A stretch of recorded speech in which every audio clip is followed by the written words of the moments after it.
Emily, said Sir Topham Hatt, I have a very important task for you today. I need you to take the soccer players to the big game. Emily felt very proud. Thank you, Sir Topham Hatt. I love soccer. The players will be here later, so come back in an hour. And Emily chuffed away, feeling very proud. But what she didn't realise was that Thomas had heard the whole thing. Why does Emily get to take the players? I'm the most useful engine, thought Thomas angrily, and steamed off.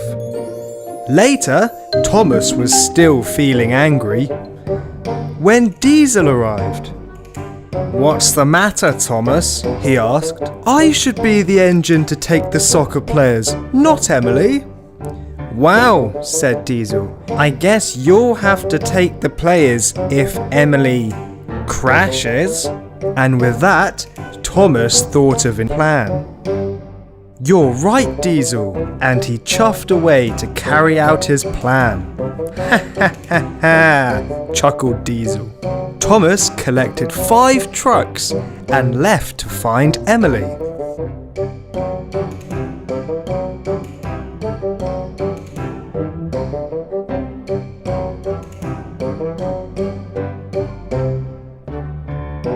There she is, thought Thomas.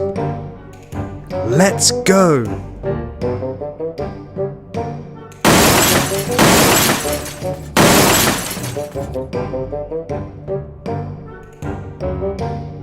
Oh no, exclaimed Thomas. I'm sorry, Emily. I'll go and get Rocky to help lift you back on the track. Thanks, Thomas. I can always count on you. But Thomas wasn't going to get Rocky. He was going to pick up the soccer players from the station. However, Spider-Man had seen the whole thing. Thomas arrived at the station. Thomas, where's Emily? She's really busy, so she asked me to pick up the soccer players. Very well, Thomas. Take the players to the big soccer game. And Thomas happily steamed away with the players.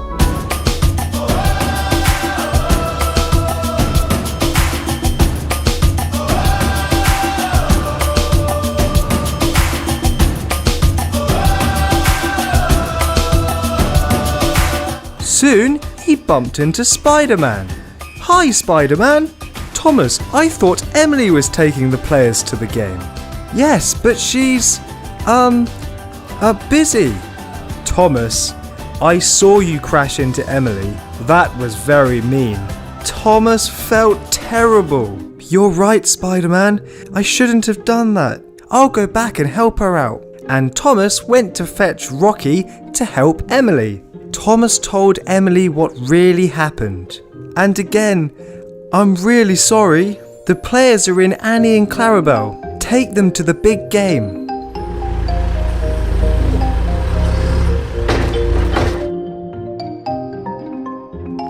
Thanks, Thomas.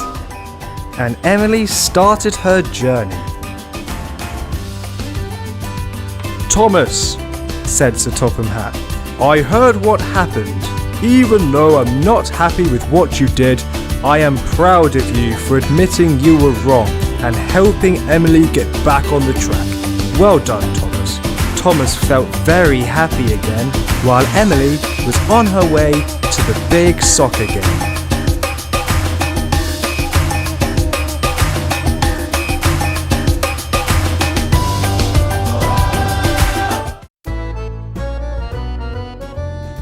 Thomas loves passing the beach when delivering passengers because he loves watching people fish. Thomas could watch people fish all day long. Sometimes his driver had to tell him, Thomas, if we don't leave now, our passengers will be late. Okay, I'll have to come back tomorrow.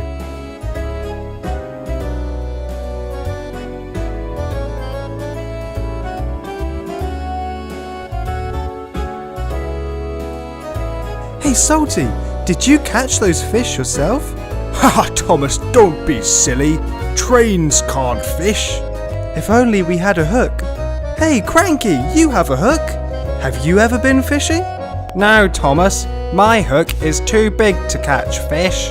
Anyway, I should be doing my job instead of fishing, and you should too. Yeah, I know, Cranky. Well, I can always dream I'm going fishing.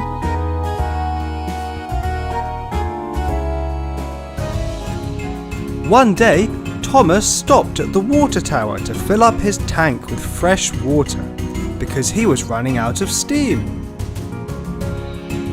"Oh no!" exclaimed Thomas's driver. "That water tower is out of water." "Oh no, what are we going to do?" replied Thomas. "I'm nearly out of steam. Soon I won't be able to move." "Okay, let's go and find some water quickly." But before Thomas set off, Paxton arrived.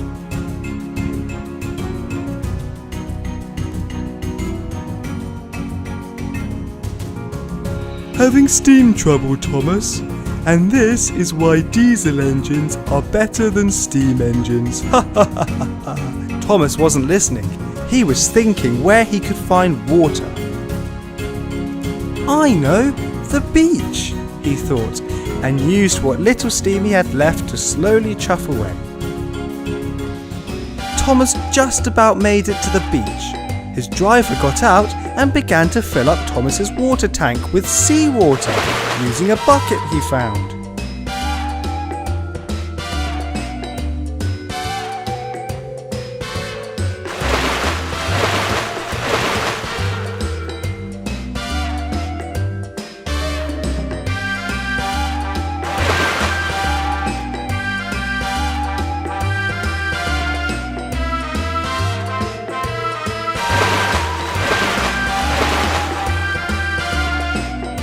Soon, Thomas had enough water to produce lots of steam.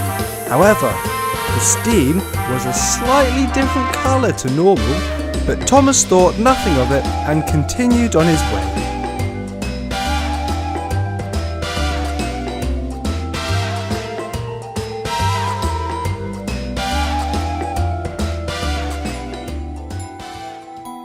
Soon, however, Thomas began feeling very ill. Loud noises could be heard coming from his boiler. Ow, that really hurts! The steam was disappearing, and Thomas finally came to a halt. Ow, my boiler really hurts. Thomas's driver got out. Something's not right. I know, I'll call the search and rescue team. Belle was on her way with Captain America and Hulk.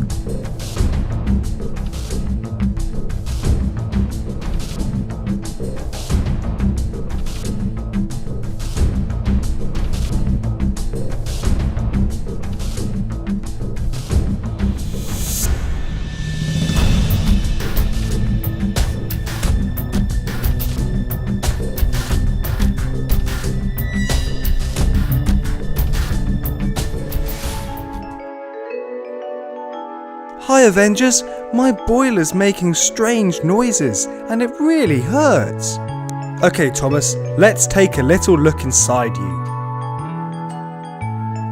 Haha Thomas, you don't just have water in your tank, you have fish too. Fish? We'll have to get them out and put fresh water in you, Thomas.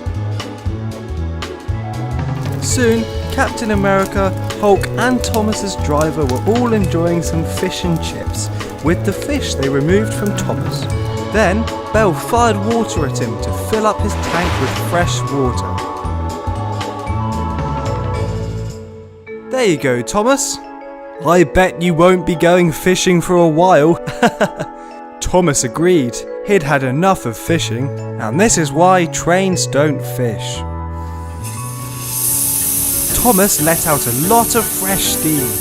I feel so much better. Thank you, and happily chuffed away.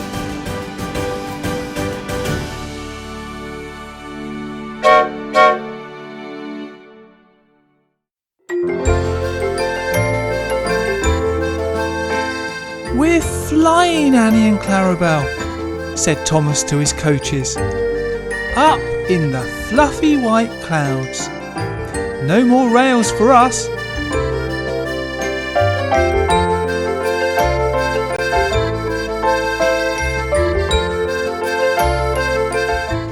"Hello, Gordon," said Thomas. "Well, I've seen everything now. A flying train."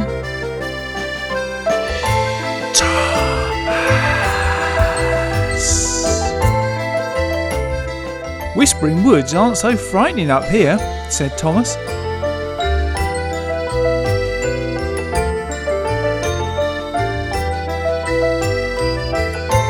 Thomas's wings were working well.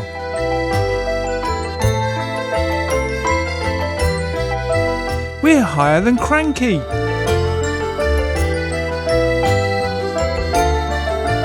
"Hello, Porter."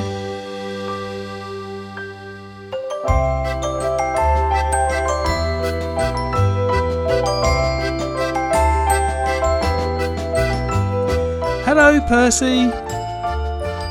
"Hello, Thomas," said Percy. "We're going into space now, Percy," said Thomas.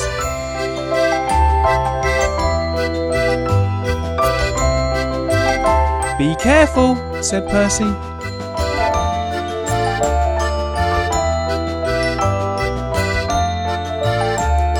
Space was wonderful, but they quickly came lower again.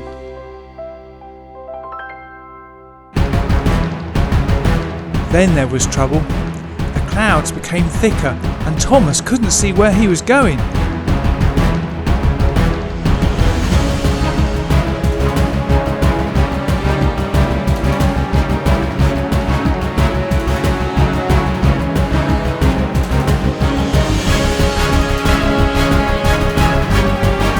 "Where are my rails? Where are my rails?" he said.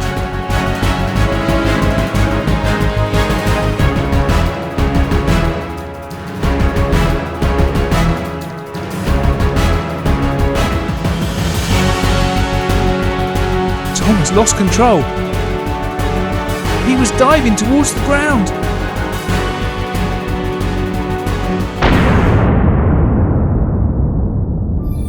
"Wake up! Wake up!" said Annie. "We'll be late." Thomas opened his eyes. "Come on, Thomas, your rest in the siding has finished."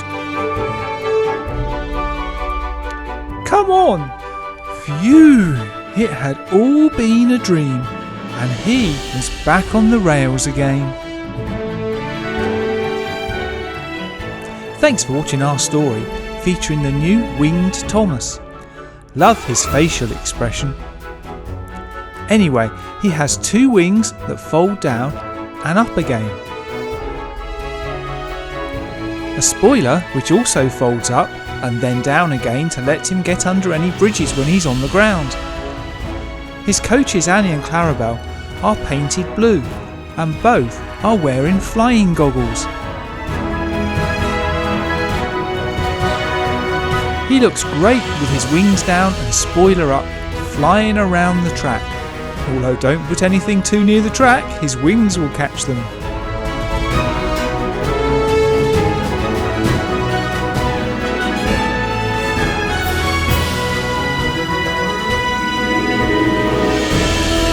He looks quite like Thunderbird 1, doesn't he?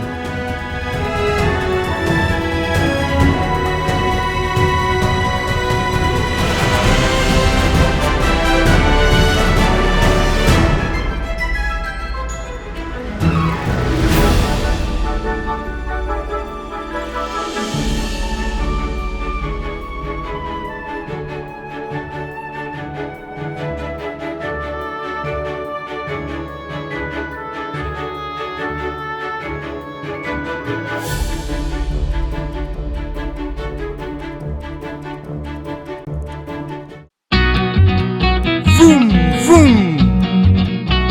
I'm the fastest car in the world! Bertie, look out! Vroom! Ouch! Bertie! Bertie! Bertie! Yeah? Get off me! Oh, right. Sorry. Why on earth are you going so fast? It's dangerous! I'm pretending to be my hero, Lightning McQueen.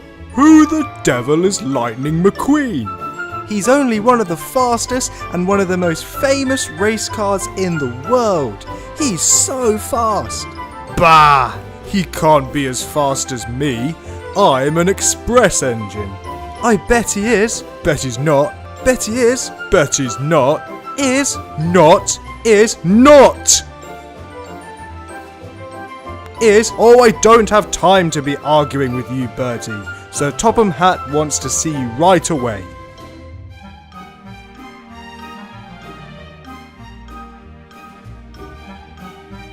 Yes, sir, you wanted to see me? Yes, Bertie. I have an important job for you today. I need you to take some passengers on a long journey to Radiator Springs. Radiator Springs? That's where Lightning McQueen lives. I might actually get to meet him. Haha, thought you might like that, Bertie. Now go and pick up your passengers.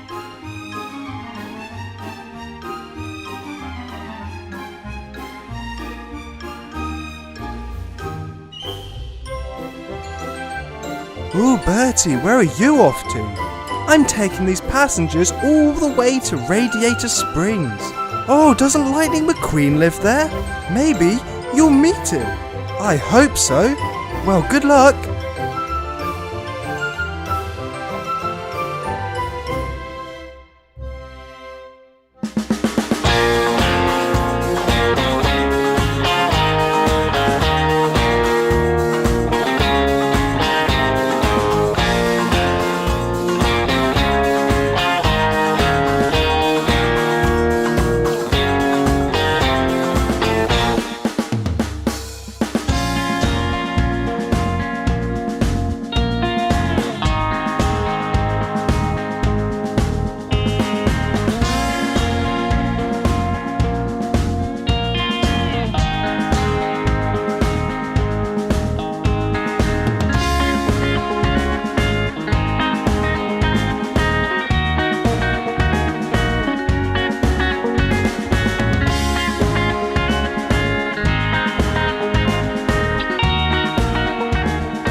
Hey, a customer.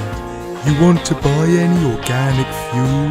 I'm good, thanks. Hey, do you know if Lightning McQueen is around?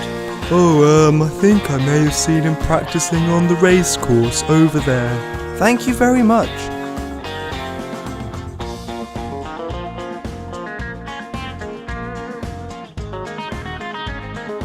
Woo, a bus! Hey, you want a new coat of paint? It's Ramon, by the way. No, I like my red paint. But, do you know where Lightning McQueen is? Ah, you're a fan, no? Yes, I'm a huge fan. He's near the racetrack, just over there. Thanks. Wow, the real Lightning McQueen. I'm one of your biggest fans. Oh, that's great. I don't really have any bus fans. Well, you're welcome to visit Radiator Springs whenever you want. Hey, you want to watch me practice on the racetrack? Would I? Here goes.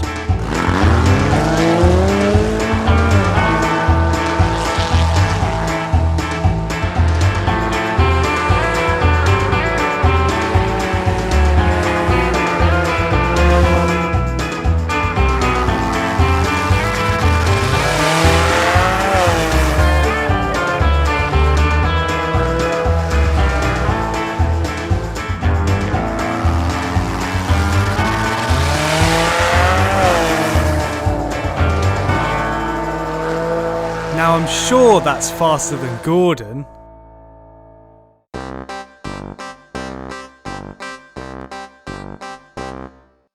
James was busy moving sheep around.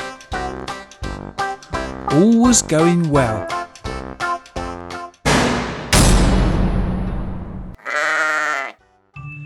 Who put those rocks there? He said. He looked around. There were no buildings anywhere to be seen.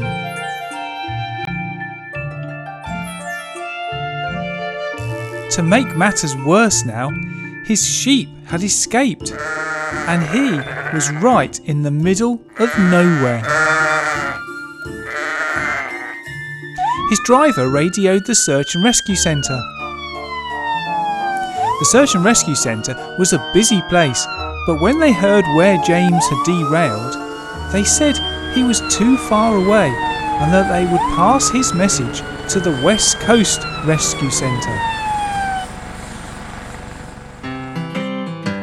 The West Coast Rescue Centre was somewhat smaller and quieter. In fact, it was no more than a siding by the sea. And ready for action was Jerome. Fishing. He didn't have many rescues to attend to, and he liked fishing, and his hook could reach the sea from the siding. Suddenly Ryan came by. Jerome, we've got a rescue. Some sheep have derailed, and James has escaped and is running all over the fields. Calm down, Ryan, said Jerome. I think you must mean that James has derailed. Oh yes, that's it. Come on, hook me up. Ryan hooked Jerome, and off they set. In the meantime, James heard an engine.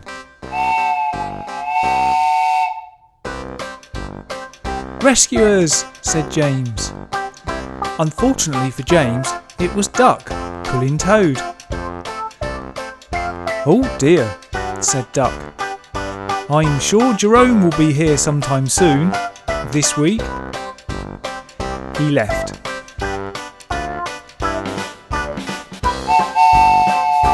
Another train was heard. That was quick, thought James. This time it was Oliver.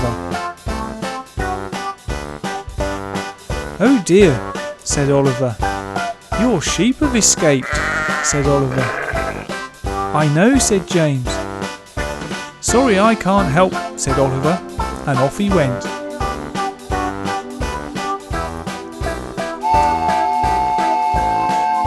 James heard another train. This time it was Ryan with Jerome.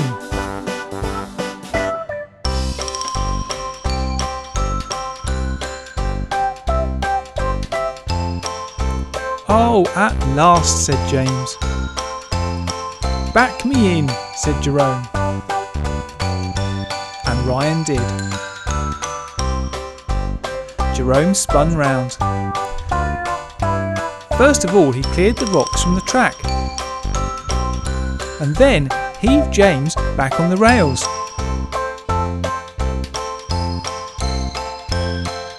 The cattle truck followed.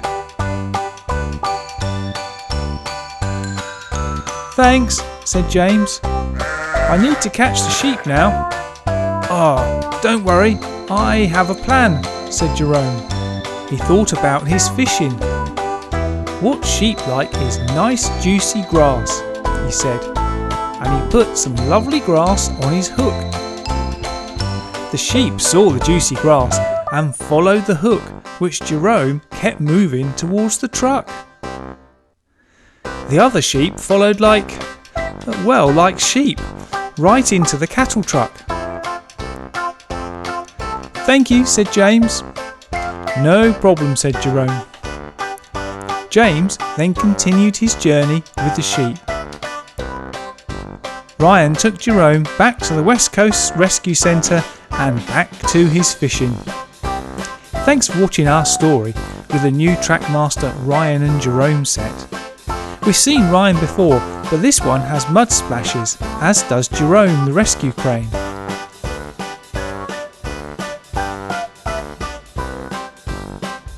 Jerome's arm can be raised and lowered, and his whole cab can be turned completely around. His hook can be pushed out of the way for moving around the track. For a two-part vehicle with a crane arm, he is amazingly stable going around tight bends.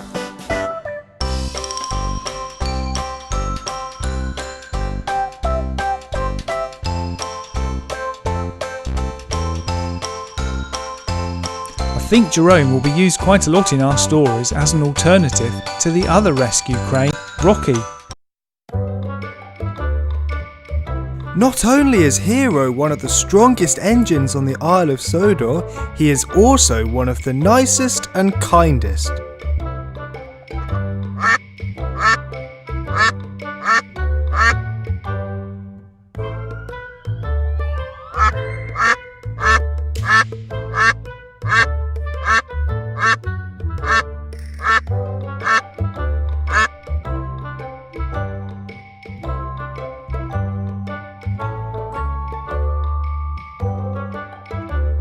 One day at Farmer McColl's farm, Diesel was helping load milk into some of the Troublesome Trucks.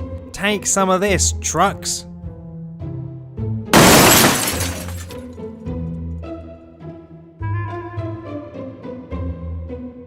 Diesel, stop hitting the truck so hard. You have to, Edward. You need to show them who's boss. Hiya!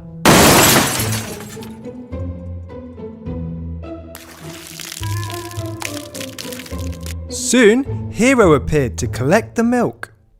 Good morning, Diesel. Good morning, trucks. Oh, Hero, stop being so nice to them. All of the trucks are troublesome. You need to show them who's boss. No, Diesel. You must be polite and kind to them. I am master of the railway. And Hero collected the trucks and began his journey. But what he didn't realise was Diesel had already spilled the milk from hitting them too hard. All of the way, the Troublesome Trucks were biffing and bashing, but Hero remained calm and polite.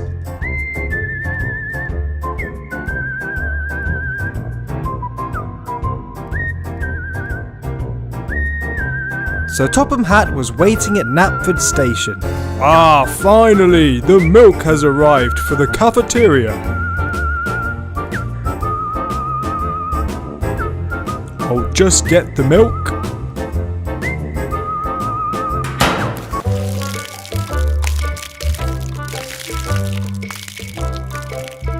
Oh no! Oh no! I'm so sorry, sir. I don't know what happened. Hero. There's still more milk to pick up. I hope this time you'll be more careful. Yes, sir. Sorry, sir. Hero arrived back at Farmer McColl's farm to collect the rest of the milk. What's the matter, Hero? Ah, Diesel. I delivered the first lot of milk, but it spilled all over Sir Topham Hatt. I feel so ashamed. See? You should have shown the trucks who's boss and give them a bash. No, Diesel, that is never the right way. It is always best to be polite and kind. Diesel was angry. He thought Hero should listen to him and take his advice. So he thought he'd teach Hero a lesson. He quietly coupled onto the back of Hero's trucks. And soon, Hero was off, on his way to Knapford Station. Diesel kept hitting the trucks to make it hard for Hero, but Hero remained calm and polite.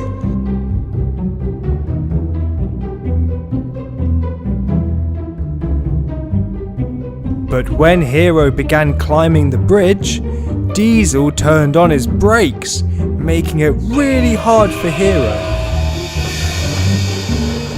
And going down the bridge, Diesel helped the trucks go as fast as they could. What's going on? Hero suddenly saw Knapford Station ahead and tried to brake. As Hero stopped, milk poured out of the truck onto Sir Topham Hatt once again. Oh no, said Hero. Diesel felt embarrassed, but before he could sneak away, Thomas pulled up next to him. Diesel, where are you going? Hero, why was Diesel pushing you? Diesel, was it you biffing and bashing me? And he spilled your milk this morning, added Edward. Diesel. Sorry. I am very disappointed in you, Diesel. Hero has done nothing wrong today. In fact, Hero, I want you to show Diesel how to properly treat troublesome trucks. The polite and kind way. Yes, sir. Oh, Hero felt very proud.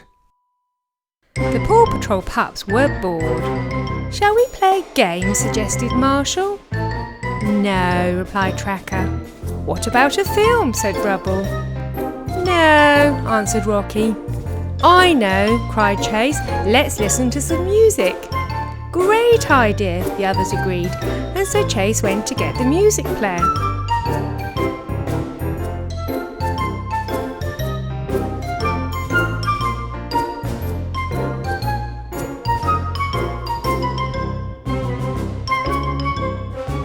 It wasn't long before they were all dancing to the music.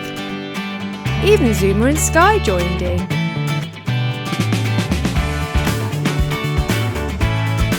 But then... Oh no! Can you fix it? Asked Zuma. I don't think so, replied Chase.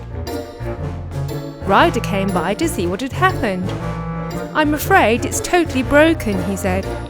Don't worry, I'll order a new one. We can pick it up tomorrow. Later that day, a storm began to brew. It rained so hard that some rocks were dislodged by the old tunnel. One large rock fell down onto the track.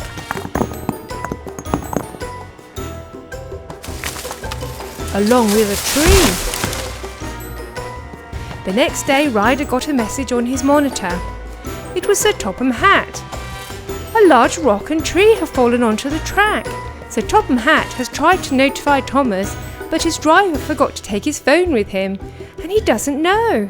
If we don't clear the line in time, he might crash. We can do this, team. I need you, Chase, to move the tree and Rubble to move the rock. Our new music player's on that train. We don't want it to get destroyed. Chase flew down the slide and into his cruiser first, followed by Rubble,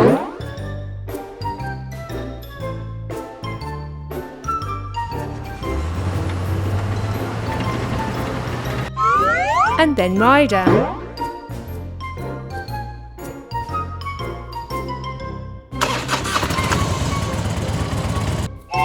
Thomas was already on his way, getting closer and closer to the tunnel.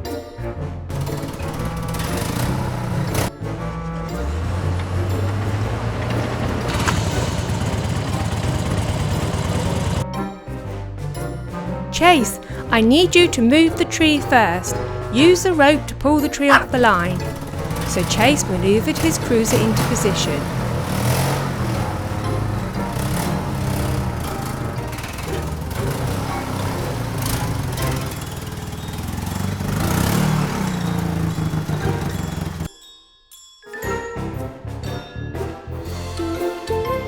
Ryder tied the rope around the tree and Chase pulled the tree away.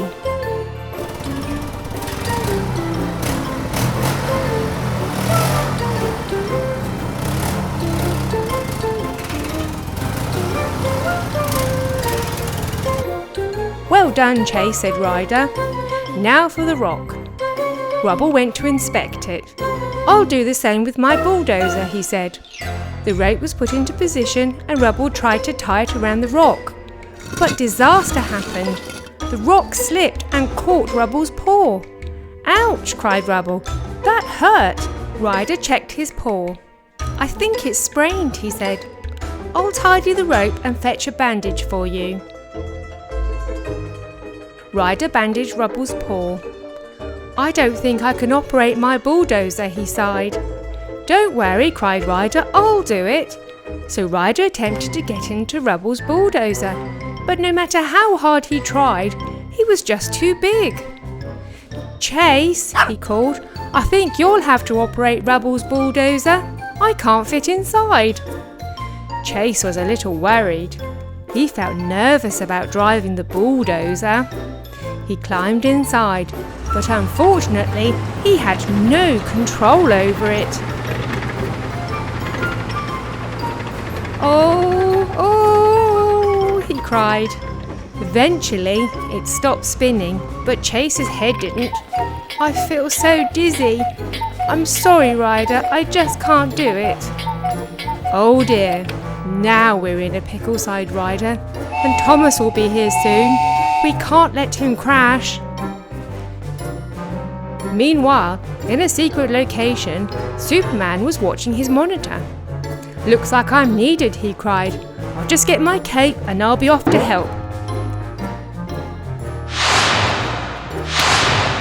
Superman, cried Ryder, are we glad to see you? Thomas is coming and we need to move this rock. No problem, smiled Superman, and he pushed the rock off the track.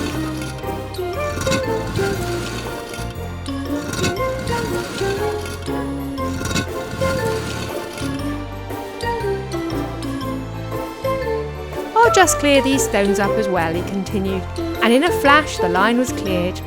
Thank you, Superman, cried Ryder and Rubble. You're welcome, replied Superman, and he was gone. Just in time, as Thomas came steaming down the track. A rock nearly collapsed on him as he made his way through the tunnel, but everything was fine. Thomas delivered his parcels at the station, including Ryder's very important one. Chase and Rubble made their way back home, and Ryder followed after collecting the parcel.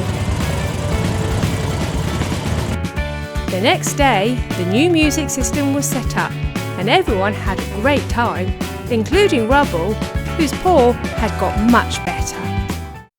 Ryder had some challenges for his pups. Today, you're all going to earn your badges, he said. That's the alarm. Marshall, it's for you. There's a fire nearby. You need to sort it out. So off he went.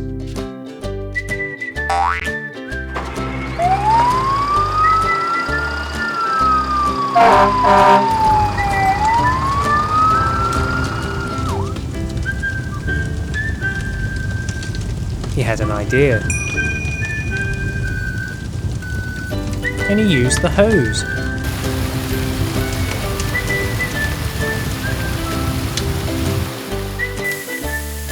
The fire was out.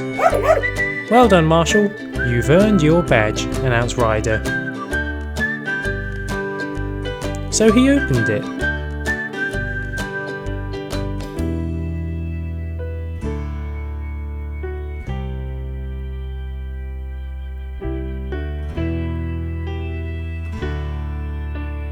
McQueen was inside.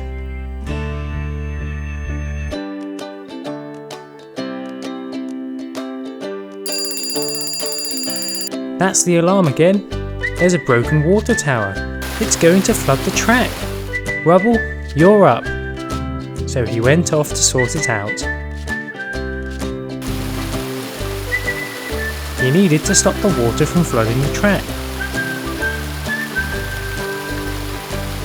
So he used a truck to catch the water while he fixed it.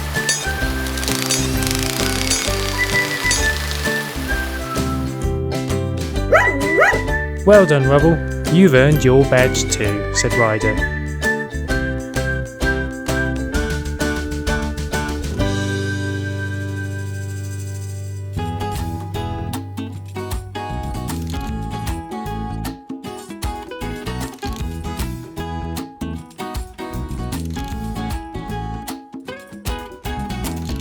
A little Thomas was inside.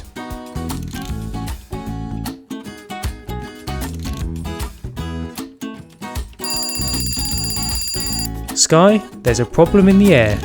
Siddeley is in trouble. You've got to help him. She changed into her flying gear.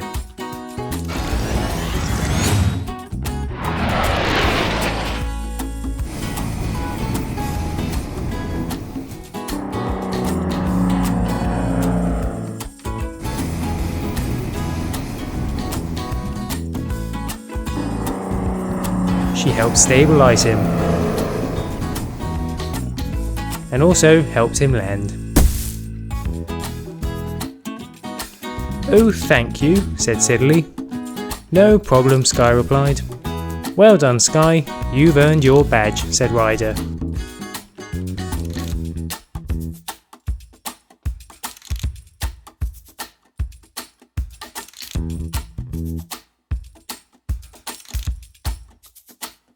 Danny Dog was inside.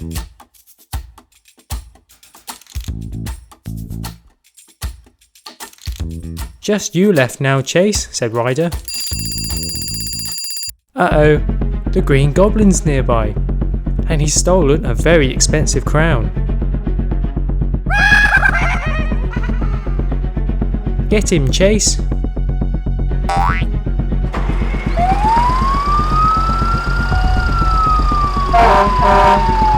Uh-oh. The Green Goblin put something sharp on the ground, puncturing a tyre.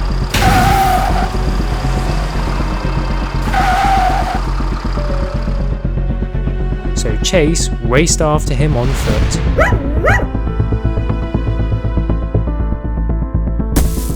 He got him.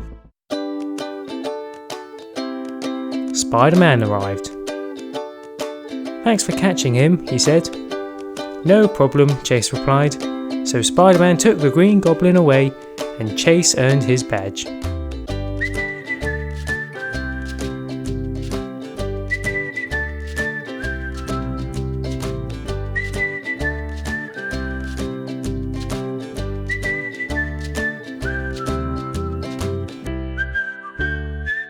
Inside was a minion. Yay! Hello! Well done, Chase. So congratulations, pups. You've all earned your badges.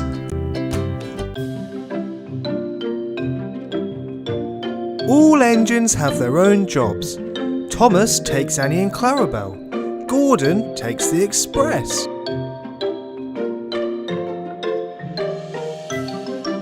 And Edward is good at being a back engine. He also shunts trucks at the yard. Yay! Edward's here! Hey, watch this!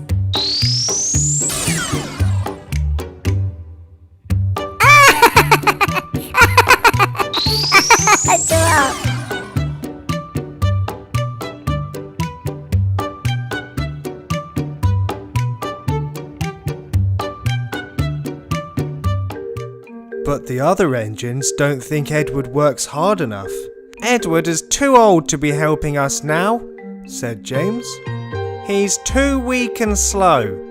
I say he should retire and be replaced with a new, faster engine. We don't need back engines anymore anyway, boomed Gordon. Big trains certainly don't need him to help. We are big and powerful enough. Maybe Edward should retire. What the engines didn't realise was that Sir Topham Hatt listened to the whole thing and came up with a plan. The next morning, Sir Topham Hatt told the engines he needed to borrow Edward for some important other work, and that Duck was going to replace him for the day. Bah, good riddance, said Gordon. We don't need a back engine anyway. Yay! Edward's here!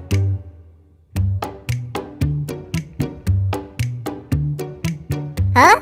That's not Edward, it's Duck! What?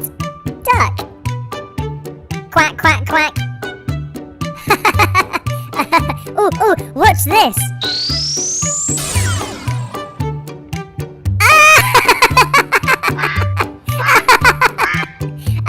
Quack, quack, quack, quack, quack! Quack, quack, quack!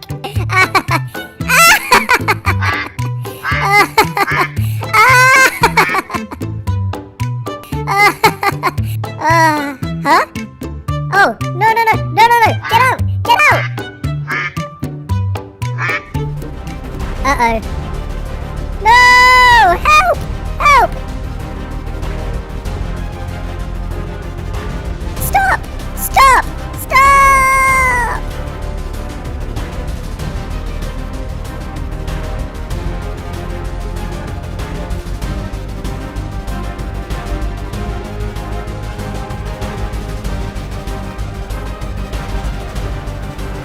Oh no!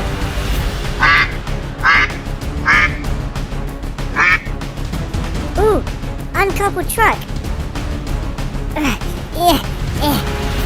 Whoa! Whoa! Whoa! Whoa!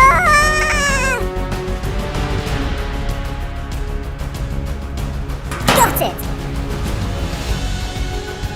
What the minion didn't realise, this is the bridge which Gordon crosses with the express. Huh? Uh-oh.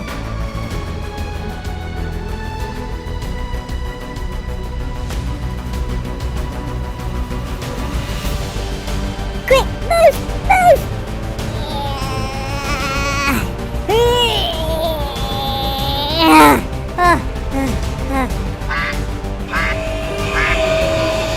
Gordon saw the truck and braked, just in time. Phew, that was a close one. But now the bridge was too steep. Gordon couldn't start up again. He needs a back engine to help him push the express. So Topham Hatt made sure Edward was ready to save the day.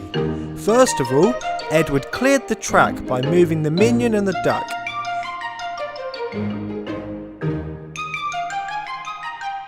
Then came back to help Gordon up the hill. And soon Gordon had enough speed to continue without Edward. At the end of the day, Gordon met Edward. I was completely wrong. The Isle of Sodor is lucky to have a hard-working back engine like you, Edward. Hey guys, Chris here. Thanks for watching my video. Hope you enjoyed it. Please don't forget to like it and subscribe to Toy Trains View if you haven't already. Hope to see you soon. Bye!